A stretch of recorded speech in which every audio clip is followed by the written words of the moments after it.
মার্কিন president Donald Trump শপথ নেওয়ার পরপরই তার বিরুদ্ধে 22টি অঙ্গরাজ্যে মামলা হয়েছে।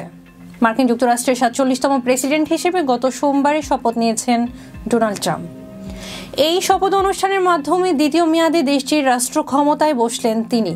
প্রেসিডেন্টের দায়িত্ব গ্রহণ করার পর মিস্টার ট্রাম্প একটি ভাষণ দেন। সেখানে তিনি বেশ কিছু বড় ধরনের পরিবর্তনের ঘোষণা দেন এবং কিছু আদেশে স্বাক্ষর করেন।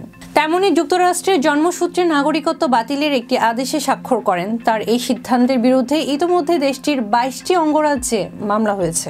দেশটির পশ্চিমাঞ্চলীয় অঙ্গরাজ্য ক্যালিফোর্নিয়ার শীর্ষ আইন কর্মকর্তা রব বন্টা উত্তর পূর্বাঞ্চলীয় অঙ্গরাজ্য ম্যাসাচুসেটসের ফেডারেল আদালতে গতকাল মঙ্গলবার এই আদেশের বিরুদ্ধে মামলার আবেদন করেন।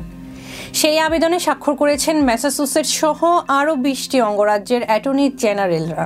মঙ্গলবার এক বিবৃতিতে বন্টা নিজেই ঘোষণা করেছেন এসব তথ্য। বিবৃতিতে ক্যালিফোর্নিয়ার অ্যাটর্নি জেনারেল বলেন, প্রেসিডেন্ট জন্মসূত্রে নাগরিকত্ব বাতিল বিষয়ক যে নির্বাহী আদেশে স্বাক্ষর করেছেন তা অশোভন, অমার্জিত এবং পুরোপুরি অসাংবিধানিক। এই আদেশ যুক্তরাষ্ট্রের সঙ্গে খাপ খায় না। এই আদেশ জারির মাধ্যমে প্রেসিডেন্ট তার ক্ষমতার বড় ধরনের অপব্যবহার করেছেন এবং এই জন্য আমরা তাকে জবাবদিহিতার আওতায় আনব। তিনি আদালতের কাছে অনুরোধ জানিয়ে বলেন, যত শিগগির সম্ভব এই আদেশ আটকে দেওয়ার জন্য প্রয়োজনীয় পদক্ষেপ গ্রহণ করুন এবং মামলা যতদিন চলবে ততদিন যুক্তরাষ্ট্রে জন্ম নেওয়া শিশুদের অধিকার যেন কেড়ে না নেওয়া হয়। এর আগে যুক্তরাষ্ট্রের প্রেসিডেন্ট নির্বাচনে প্রচারণা চলাকালে সময় ট্রাম্প প্রতিশ্রুতি দিয়ে বলেন, ক্ষমতায় গেলে জন্মসূত্রে নাগরিকত্বের নীতি বাতিল করবেন তিনি।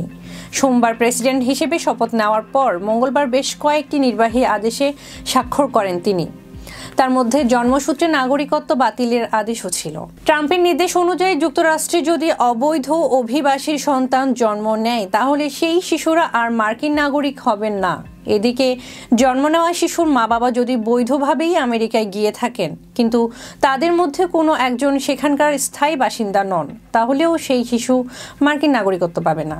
আগামী 20 ফেব্রুয়ারি থেকে কার্যকর হবে এই আদেশ। এদিকে যুক্তরাষ্ট্রের সংবিধানের 14তম অধ্যাদেশে বলা হয়েছে, দেশটির ভূখণ্ডে জন্ম নেওয়া প্রতিটি শিশু মার্কিন নাগরিক হিসেবে বিবেচিত হবে।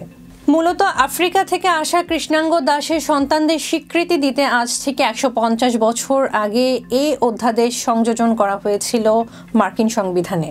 আবু হায়াত শুভর প্রতিবেদনে ছিলাম ইরিন আহমেদ। এতক্ষণ ফেস দ্য পিপলের সাথে থাকার জন্য ধন্যবাদ।